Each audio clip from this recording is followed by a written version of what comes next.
asyhadu anna Muhammadan abduhu wa rasuluhu la nabiyya ba'da amma ba'du. A'udzubillahi minasyaitonir rajim. Ya ayyuhan nasu taqu rabbakumul ladzi khalaqakum min nafsin wahidah wa khalaqa minha zawjaha wa batha minhuma rijalan katsiran wa nisaa wattaqullaha alladzi tasaaluna bihi wal arham innallaha kana 'alaikum raqiba. Ya ayyuhalladzina amanu taqullaha haqqa tuqatih wa la tamutunna illa wa antum muslimun. Al-ayat. Allahumma shalli ala Muhammad wa ala ali Muhammad kama shallaita ala ali Ibrahim. Wa barik ala Muhammad wa ala ali Muhammad kama barakta ala ali Ibrahim fil alamin innaka Hamidum Majid. Hadirin sidang Jumat tamu undangan Allah Subhanahu wa taala. Alhamdulillah, puji serta syukur marilah kita panjatkan kehadirat Allah Subhanahu wa taala, yang mana pada kesempatan kali ini kita masih bisa melaksanakan salah satu perintah, yakni sholat Jumat secara berjamaah. Hadirin sidang Jumat tamu undangan Allah Subhanahu wa taala, sholawat serta salam mudah-mudahan selalu tercurah limpahkan kepada Nabi Muhammad sallallahu alaihi wasallam, kepada keluarganya, kepada para sahabatnya, kepada para tabi'in, atba'ut tabi'in, hingga sampai kepada kita selaku umatnya. Hadirin sidang Jumat tamu undangan Allah Subhanahu wa taala, pada kesempatan kali ini khatib akan membawakan sebuah khutbah yang berjudul mengenai bahaya riya. Allah Subhanahu wa taala berfirman di dalam Quran surat Muhammad ayat 33, A'udzubillahi minasyaitonir rajim. Ya ayyuhalladzina amanu athi'ullaha wa athi'ur rasul wa la tubtilu a'malakum. Wahai orang-orang yang beriman, taatlah kepada Allah dan taatlah kepada Rasul, dan janganlah kamu merusakkan segala amalmu. Ayat ini diawali dengan kalimat ya ayyuhalladzina amanu. Itu menandakan bahwasannya yang terkena terhadap ayat ini adalah orang-orang yang beriman. Berbeda dengan kalimat yang menggunakan ya ayyuhan nas, wahai manusia. Itu menunjukkan bahwasannya kalimat itu umum. Manusia, baik itu yang muslim ataupun yang kafir. Baik itu laki-laki ataupun perempuan, baik itu yang besar ataupun yang kecil, semuanya termasuk ke dalam kalimat ya ayyuhan nas. Tetapi jika awal kalimat dalam Al-Quran didahului dengan kalimat ya ayyuhalladzina amanu, wahai orang-orang yang beriman, itu menandakan bahwasannya ayat itu sedang memberitahukan kepada kita bahwa kita adalah orang-orang yang beriman. Sebagaimana kalimat ketika menyeru untuk berpuasa, ya ayyuhalladzina amanu kutiba alaikumusiyam. Orang-orang yang beriman itu tidak terkena terhadap kewajiban puasa Ramadan. Kemudian dalam ayat ini Allah Subhanahu wa taala melarang kita melakukan sesuatu yang bisa merusak amal soleh yang kita lakukan. Ada banyak perkara yang bisa merusak amal soleh seseorang, di antaranya yaitu adalah riya. Kita bertanya, apa itu riya? Secara bahasa di sini dikatakan bahwasannya seseorang menampakkan sesuatu dari dirinya yang berbeda dengan keadaan dirinya, yang sebenarnya dengan tujuan agar manusia memperhatikan dirinya.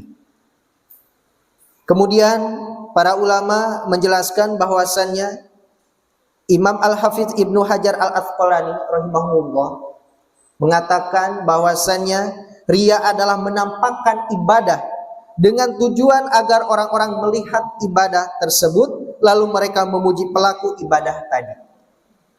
Secara bahasa, riya itu diambil dari kata bahasa Arab, dari ro'a, yaitu melihat. Kemudian secara istilah, menampakkan sesuatu. Jadi ingin diperhatikan, ingin dilihat, ingin diawasi oleh selain Allah, yaitu oleh manusia. Kemudian Imam Al-Ghazali rahimahumullah mengatakan bahwasannya pangkal dari riya adalah mencari kedudukan di hati manusia dengan memperlihatkan kepada mereka berbagai jenis kebaikan.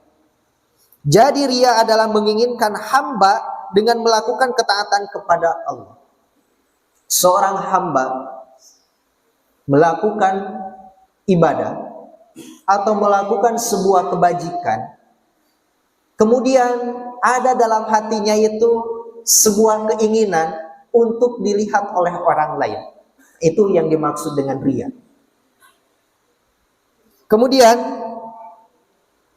di sini dikatakan bahwasannya bahaya dari riya tersebut merupakan yang dikhawatirkan oleh Rasulullah Sallallahu Alaihi Wasallam akan menimpa kita semua. Kemudian Rasulullah Sallallahu Alaihi Wasallam bersabda, ketika itu Rasulullah keluar dan menemui kami, yaitu para sahabat. Kami saat itu sedang saling mengingatkan tentang Al-Masih Ad-Dajjal. Kita sudah mengetahui bahwasanya kelak nanti di hari kiamat akan muncul yaitu Al-Masih Ad-Dajjal. Kemudian Rasulullah Shallallahu Alaihi Wasallam bersabda, maukah kalian aku beritahu tentang sesuatu yang lebih aku khawatirkan atas diri kalian daripada Al-Masih Ad-Dajjal. Jadi Rasulullah ingin memberitahu, maukah kamu aku tunjukkan, aku beritahu apa yang lebih khawatirkan daripada Al-Masih Ad-Dajjal. Kemudian para sahabat menjawab, tentu saja wahai Rasulullah. Rasulullah Shallallahu Alaihi Wasallam bersabda, yaitu syirik yang tersembunyi. Seseorang mendirikan sholat, kemudian dia memperbagus sholatnya karena dia mengetahui ada orang yang melihatnya. Jadi ada yang lebih dikhawatirkan oleh Rasulullah Shallallahu Alaihi Wasallam, yaitu syirik yang tersembunyi atau syirik khafi. Syirik ini dia melakukan sholat atau melakukan ibadah-ibadah yang lainnya. Kemudian dia memperbagus ibadahnya dengan tujuan dia ingin dilihat oleh orang lain. Kemudian syirik ini disebut sebagai tersembunyi karena tertutup dari pandangan manusia dan tersimpan dalam lubuk hati manusia yang paling dalam, yang mana hanya dia dan Allah saja yang mengetahui. Bahkan dalam hadis arba'in yang pertama, innamal a'malu binniyat, sesungguhnya segala perbuatan, segala sesuatu, segala pekerjaan itu tergantung pada niatnya. Kita sholat, kita berinfak, kita melakukan kebaikan-kebaikan, itu yang harus dipertanyakan kepada diri kita sendiri. Untuk apa? Untuk siapa? Karena siapa? Karena jika kita melakukan sebuah kebaikan, kemudian kita tidak mengharapkan ridho Allah Subhanahu wa taala, maka itu adalah hal yang sia-sia. Kemudian apa bahaya riya ini? Yang pertama, amalnya menjadi sia-sia karena tidak diterima Allah Subhanahu wa taala. Allah Subhanahu wa taala berfirman di dalam Al-Qur'an surat Al-Kahfi surat ke-18 ayat 110.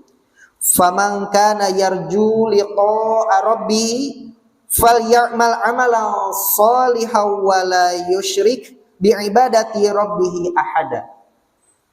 Maka barang siapa mengharap pertemuan dengan Tuhannya, maka hendaklah dia mengerjakan amal soleh, dan janganlah dia mempersekutukan dengan sesuatu pun dalam beribadah kepada Tuhannya. Ibnu Katsir dalam tafsirnya menerangkan bahwa maka barang siapa yang mengharap pertemuan dengan Tuhannya, maksudnya berharap pahala dari sisi Allah Subhanahu wa taala, mengharapkan balasan dari Allah Subhanahu wa taala, maka hendaklah dia mengerjakan amal soleh, yaitu amal yang sesuai dengan syariat Allah, sesuai dengan apa yang diperintahkan Allah, dan sesuai dengan apa yang dicontohkan oleh Rasulullah Sallallahu Alaihi Wasallam. Dan janganlah dia mempersekutukan dengan sesuatu pun dalam beribadah kepada Tuhannya. Maksudnya, Yang diinginkan dari amal solehnya hanya wajah Allah, hanya pengharapan kita kepada Allah Subhanahu wa taala semata. Tiada sekutu baginya, tiada karena lain baginya. Ini adalah dua rukun amal yang diterima, yaitu amal itu harus murni karena Allah dan tepat di atas syariat Rasulullah sallallahu alaihi wasallam. Kemudian di dalam Al-Qur'an surat Al-Baqarah surat kedua ayat 264 Allah Subhanahu wa taala berfirman, "Ya ayyuhalladzina amanu la tubtilus shadaqatikum bil manni wal adha." Lagi-lagi di sini Allah menggunakan kalimat ya ayyuhalladzina amanu sebagai peringatan kepada kita semua bahwasanya wahai orang-orang yang beriman, apabila kamu menginfakkan, apabila kamu bersedekahkan, jangan menyebut-nyebutnya. Jangan menyakiti seseorang yang sudah kita bantu. Karena itu akan merusak amal kita. Jadi ketika kita sudah memberikan sesuatu ataupun bantuan ataupun infak, sedekah dan lain sebagainya kepada seseorang, kemudian kita menyebut-nyebutnya, bahkan sampai memalu-malukannya. Jikalau seseorang itu tidak dibantu denganku, maka orang itu tidak akan seperti ini. Kemudian kita mengungkit-ungkit, itu karena bantuan saya, itu karena pertolongan saya, maka ancaman dari Allah Subhanahu wa taala seperti debu yang berterbangan. Atau dalam Al-Quran surat Al-Baqarah tersebut dikatakan seperti batu, kemudian di atasnya itu ada debu. Kemudian Allah menurunkan hujan yang sangat deras, sehingga yang tersisa adalah batu yang licin tersebut. Yaitu menjadi sia-sia. Itu menjadi sia-sia. Kita memberi, kemudian kita menyebut-nyebutnya, bahkan sampai memalu-malukan seorang tersebut, maka kita seperti melihat batu, kemudian batu itu ada debu, kemudian Allah menurunkan hujan yang deras dari atas langit, kemudian batu itu menjadi licin kembali. Itu tidak ada apa-apa. Ini sangat rugi sekali. Hadirin sedang Jumat tamu undangan Allah Subhanahu wa taala. Rasulullah sallallahu alaihi wasallam bersabda bahwasanya sesuatu yang paling aku khawatirkan atas diri kalian adalah syirik asghar, yaitu syirik paling kecil.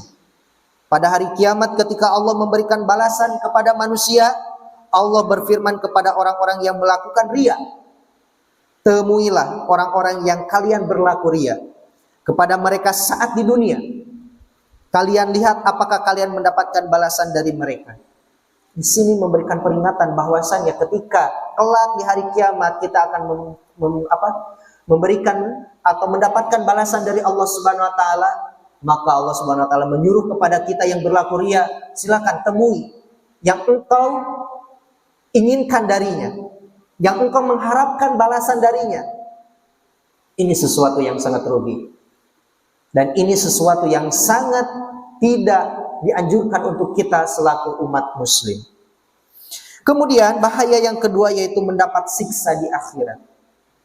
Allah Subhanahu wa taala berfirman di dalam Al-Qur'an surat Al-Isra ayat 18, Allah mengancam orang-orang yang melakukan riya dengan amalnya dan tidak ikhlas karena Allah Subhanahu wa taala. Man kana yuridul ajilata ajjalna lahu fiha ma nasya'u liman nuridu tsumma ja'alna lahu jahannam yaslaha madmuman madhura. Barang siapa menghendaki kehidupan sekarang, yaitu di dunia, maka kami segerakan baginya di dunia. Dan apa yang kami kehendaki bagi orang yang kami kehendaki. Kemudian kami sediakan baginya di akhirat neraka jahanam. Dia akan memasukinya dalam keadaan tercela dan terusir. Hadirin jamaah sedang Jumat tamu undangan Allah Subhanahu wa taala. Kita sebagai manusia senantiasa diperintahkan oleh Allah Subhanahu wa taala untuk melakukan kebaikan di muka bumi ini. Jika ada seseorang yang mengejar dunia, hanya dunia saja, maka Allah pun akan memberikan bagiannya di dunia. Jadi, jika ada seseorang, baik itu orang muslim ataupun orang kafir, mengejar dunia, maka Allah akan memberikan. Tetapi, jika manusia itu terus mengejar dunia kelak, nanti di akhirat dia akan mendapatkan balasan yang sangat luar biasa. Di dalam ayat ini dikatakan bahwasannya mereka disediakan neraka jahanam. Na'udzubillah tsumma na'udzubillah. Dalam ayat lain dikatakan bahwasanya ketika seseorang berikhtiar mencari keridhaan Allah Subhanahu wa taala, bekerja dan lain sebagainya, itu diperintahkan oleh Allah Subhanahu wa taala, wala tansa nasibaka ila dunya. Janganlah kamu lupakan bagianmu di dunia. Itu berarti bahwasanya kita dibolehkan bekerja, kita dibolehkan beraktivitas, tetapi yang kita harus perhatikan adalah kita pun jangan pernah melupakan negeri kita selanjutnya, yaitu akhirat. Karena pada hakikatnya negeri akhirat itu adalah negeri yang kekal. Jika di dunia mendapatkan kerugian, jika di dunia mendapatkan kesalahan, jika di dunia mendapatkan keburukan, itu masih bisa diperbaiki. Jika saya berdagang rugi, itu bisa diperbaiki. Tetapi jika di akhirat, sudah masuk ke akhirat, kita rugi, itu tidak bisa diperbaiki. Barakallahu li wa lakum.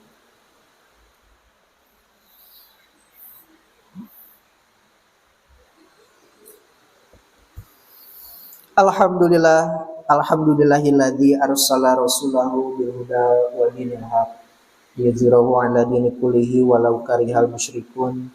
Asyhadu an la ilaha illallah wa asyhadu anna Muhammadan abduhu wa rasuluhu la nabiyya ba'da amma ba'du. Hadirin sidang Jumat tamu undangan Allah Subhanahu wa taala, bahwasannya ria itu sangatlah luar biasa sekali. Tidak hanya berefek pada di dunia saja, tetapi dia itu akan terus berefek kepada kelak nanti kita akan bertemu dengan Allah Subhanahu wa taala. Dalam sebuah hadis yang diriwayatkan oleh Imam Muslim, di sini dikisahkan ada tentang 3 orang yang dalam pertama kali dilemparkan ke dalam neraka karena niat yang rusak dalam melakukan amal soleh. Di sini dikatakan bahwasannya dari Abu Hurairah radhiyallahu anhu, ia berkata, Rasulullah Shallallahu alaihi wasallam bersabda, sesungguhnya manusia yang pertama kali diputuskan hukumannya pada hari kiamat adalah seseorang yang mati syahid. Dia didatangkan dan diperlihatkan kepadanya berbagai nikmat saat di dunia, lalu ia pun mengakuinya. Jadi orang yang pertama kali dimasukkan ke dalam neraka, yaitu orang yang mati syahid, atau kita terkenal dengan istilah orang yang berjihad di jalan Allah Subhanahu wa taala, yang terbunuh di jalan Allah Subhanahu wa taala. Kemudian orang itu ditanya oleh Allah Subhanahu wa taala dan diperlihatkan kenikmatan-kenikmatannya di dunia. Engkau telah diberikan kekuatan fisik yang bagus, stamina yang luar biasa, mental yang luar biasa, sehingga dia berjuang di jalan Allah. Kemudian dia syahid, kemudian dia terbunuh. Kemudian Allah bertanya kepada mereka, apakah yang kamu lakukan dengan semua nikmat tersebut yang telah Allah berikan tadi? Ia menjawab, aku berperang, aku berjihad semata-mata karena engkau hingga aku mati syahid. Jadi ada seseorang yang berjihad luar biasa sekali. Kemudian ketika dia meninggal, ditanya oleh Allah Subhanahu wa taala, apa yang engkau lakukan terhadap nikmatku? Kemudian dia menjawab, aku bersungguh-sungguh, aku berjihad karenamu hingga aku mati syahid. Lalu Allah Subhanahu wa taala berkata, kadzabta, engkau berdusta. Kamu berperang supaya dikatakan tentang dirimu, dia orang yang pemberani, dia seorang pahlawan, dia seorang pejuang, dia seorang yang patut dihormati. Sungguh kamu sudah mendapatkan sebutan tersebut. Kemudian diperintahkan kepada para malaikat agar menyeret orang itu pada mukanya dalam keadaan tertelungkup, lalu dilemparkan ke dalam neraka. Nauzubillah tsumma nauzubillah. Orang yang pertama yaitu orang yang mati syahid, orang yang mati di jalan Allah. Kemudian karena masalah niatnya yaitu tidak karena Allah, maka orang itu disebut kadzabta, kamu berdusta kata Allah. Engkau mati di jalan Allah itu karena ingin dipanggil sebagai seorang pejuang, ingin dipanggil sebagai seorang mujahid yang berjihad di jalan Allah Subhanahu wa taala. Kemudian yang kedua adalah seorang yang menuntut ilmu dan mengajarkan serta menghafal Al-Quran. Kemudian didatangkan dan diperlihatkan kepadanya nikmat-nikmatnya, maka ia pun mengakuinya. Orang yang kedua adalah orang yang menuntut ilmu, orang yang menghafal Al-Quran, orang yang membaca Al-Quran. Di sini dalam hadis dikatakan. Kemudian Allah bertanya kepadanya, apakah yang kamu lakukan dengan semua nikmat itu? Kemudian ia menjawab, aku menuntut ilmu dan mengajarkannya, serta aku menghafal Al-Quran karenamu ya Allah. Apa kata Allah? Kadzabta, engkau berdusta, engkau berbohong. Kamu menuntut ilmu agar dikatakan tentang dirimu seorang yang alim atau ulama. Dan kamu menghafal Al-Quran supaya dikatakan tentang dirimu dia adalah seorang qori atau ahli dalam membaca Al-Quran. Dan orang yang membaca Al-Quran pun, seorang yang membaca Al-Quran, menghafal Al-Quran, itu tidak semuanya karena Allah. Banyak sekali contoh-contoh, banyak sekali fenomena-fenomena. Seorang yang menginginkan beasiswa contohnya, dia menghafal Al-Quran sampai 30 juz. Baru setelah mendapatkan beasiswa dia lupa. Dia hilang kendali. Karena tujuannya memang bukan karena Allah. Karena ingin mendapatkan beasiswa atau karena ingin mendapatkan sesuatu. Kemudian, dan sungguh kamu sudah mendapatkan sebutan tersebut di dunia. Kemudian diperintahkan kepada para malaikat agar menyeret pada mukanya lalu dilemparkan ke dalam neraka. Orang yang kedua pun diseret dan dilemparkan ke dalam neraka karena dia menghafal Al-Quran, karena dia menuntut ilmu, karena dia membaca Al-Quran bukan karena Allah Subhanahu wa ta'ala. Kemudian yang terakhir, orang yang Allah lapangkan rezekinya dan Allah beri berbagai macam harta benda ada pada dirinya. Ia didatangkan dan diperlihatkan kepadanya berbagai nikmatnya, maka ia pun mengakuinya. Lantas Allah Subhanahu wa ta'ala bertanya kepadanya, apa yang kamu lakukan dengan semua nikmat itu? Dia menjawab, aku tidak pernah meninggalkan jalan yang engkau cintai agar berinfak di jalan tersebut. Melainkan pasti aku berinfak di jalan tersebut semata-mata karena engkau. Jadi seseorang yang dilapangkan rezekinya, baik itu dari berbagai macam harta bendanya itu ada dalam dirinya. Kemudian dia berinfak, dia bersedekah, dia berzakat dan lain sebagainya. Tetapi karena masalah niatnya itu bukan karena Allah, maka Allah berkata, kadzabta, engkau berdusta. Kamu berbuat yang demikian itu supaya dikatakan tentang dirimu, yaitu seorang yang dermawan, seorang yang selalu memberikan apapun itu. Dan sungguh kamu sudah mendapatkan sebutan itu. Kemudian diperintahkan kepada malaikat agar menyeretnya pada mukanya dan dilemparkan ke dalam neraka. Hadis riwayat Muslim. Jadi kita simpulkan bahwasanya contoh dari penyakit riya ini sangatlah luar biasa sekali bahayanya. 3 orang ini, 3 kisah ini sudah menggambarkan yang ada pada kita saat ini. Seseorang yang berjihad di jalan Allah, yang berjuang di jalan Allah itu belum tentu niatnya karena Allah Subhanahu wa ta'ala. Yang kedua, seorang yang mempelajari Al-Quran, membaca Al-Quran, kemudian niatnya bukan karena Allah Subhanahu wa ta'ala, itu pun akan dimasukkan ke dalam neraka jahanam. Kemudian yang terakhir, seseorang yang dilapangkan rezekinya, diluaskan rezekinya, dia berinfak, dia mengeluarkan, kemudian niatnya salah, bukan karena Allah, maka ia pun akan diseret dan dilemparkan ke dalam neraka. Hadirin sedang Jumat tamu undangan Allah Subhanahu wa ta'ala, mungkin itu yang bisa kami sampaikan pada kesempatan khutbah kali ini. Mudah-mudahan kita dijauhkan oleh Allah Subhanahu wa ta'ala dari perbuatan riya tersebut. Kita niatkan, kita luruskan, kita fokuskan apapun amal ibadah, apapun amal kebaikan yang kita lakukan itu karena Allah Subhanahu wa ta'ala. Kita berdoa bersama-sama. A'udzubillahi minasyaitonirrajim. Innallaha wa malaikatahu yusholluna 'alan nabi. Ya ayyuhalladzina amanu shallu 'alaihi wa sallimu taslima. Allahumma sholli ala Muhammad wa ala ali Muhammad kama shallaita ala ali Ibrahim wa barik ala Muhammad wa ala ali Muhammad kama barakta ala ali Ibrahim fil alamin innaka Hamidum Majid. Allahumma inni as'aluka salamatan fid din wa afiyata fil jasad wa ziyadata fil ilmi wa barakata fil rizqi wa taubata qabla al maut wa rahmata indal maut wa maghfirata ba'da maut. Allahumma hawin alaina fi sakratil maut wa najata minan nar wal afa indal hisab. Allahumma gfirli wali walidayya warhamhuma kama rabbayani shaghira. Rabbana atina fid dunya hasanah wa fil akhirati hasanah wa qina adzabannar. Subhana rabbika rabbil izzati amma yasifun wa salamun alal mursalin walhamdulillahi rabbil alamin. Aqimus shalah.